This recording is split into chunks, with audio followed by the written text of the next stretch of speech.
Mateus, capítulo 8. Claro. Aqui está o texto sem os números. E, descendo ele do monte, seguiu uma grande multidão. E, eis que veio um leproso, e o adorou, dizendo: Senhor, se quiseres, podes tornar-me limpo. E Jesus, estendendo a mão, tocou-o, dizendo: Quero, ser limpo. E logo ficou purificado da lepra.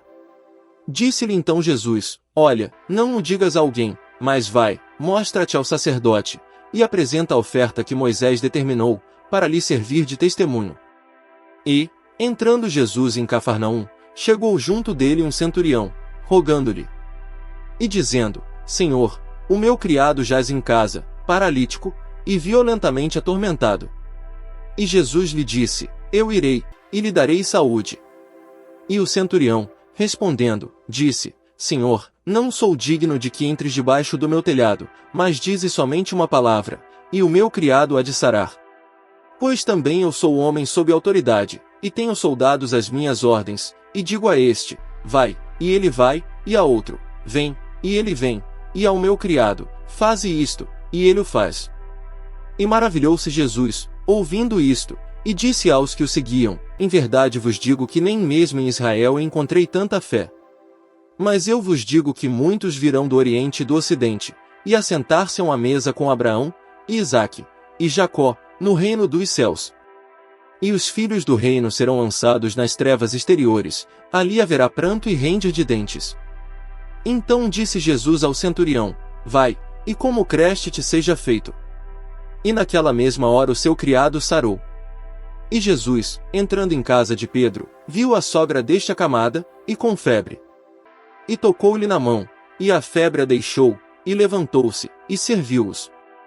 E, chegada a tarde, trouxeram-lhe muitos endemoniados, e ele com a sua palavra expulsou deles os espíritos, e curou todos os que estavam enfermos. Para que se cumprisse o que fora dito pelo profeta Isaías, que diz: Ele tomou sobre si as nossas enfermidades, e levou as nossas doenças. E Jesus, vendo em torno de si uma grande multidão, ordenou que passassem para o outro lado. E, aproximando-se dele um escriba, disse-lhe: Mestre, aonde quer que fores, eu te seguirei. E disse Jesus: As raposas têm covis, e as aves do céu têm ninhos, mas o Filho do Homem não tem onde reclinar a cabeça. E outro de seus discípulos lhe disse: Senhor, permite-me que primeiramente vá sepultar meu pai. Jesus, porém, disse-lhe: Segue-me, e deixe os mortos sepultar os seus mortos. E, entrando ele no barco, seus discípulos o seguiram. E eis que no mar se levantou uma tempestade, tão grande que o barco era coberto pelas ondas. Ele, porém, estava dormindo. E os seus discípulos, aproximando-se, o despertaram, dizendo: Senhor, salva-nos, que perecemos. E ele disse-lhes: Por que temeis, homens de pouca fé? Então, levantando-se, repreendeu os ventos e o mar, e seguiu-se uma grande bonança. E aqueles homens se maravilharam, dizendo: Que homem é este, que até os ventos e o mar lhe obedecem? E, tendo chegado ao outro lado, a província dos Gergesenos, saíram-lhe ao encontro 2 endemoniados, vindos dos sepulcros, tão ferozes eram que ninguém podia passar por aquele caminho. E eis que clamaram, dizendo: Que temos nós contigo, Jesus, Filho de Deus? Vieste aqui atormentar-nos antes do tempo? E andava pastando distante deles uma manada de muitos porcos.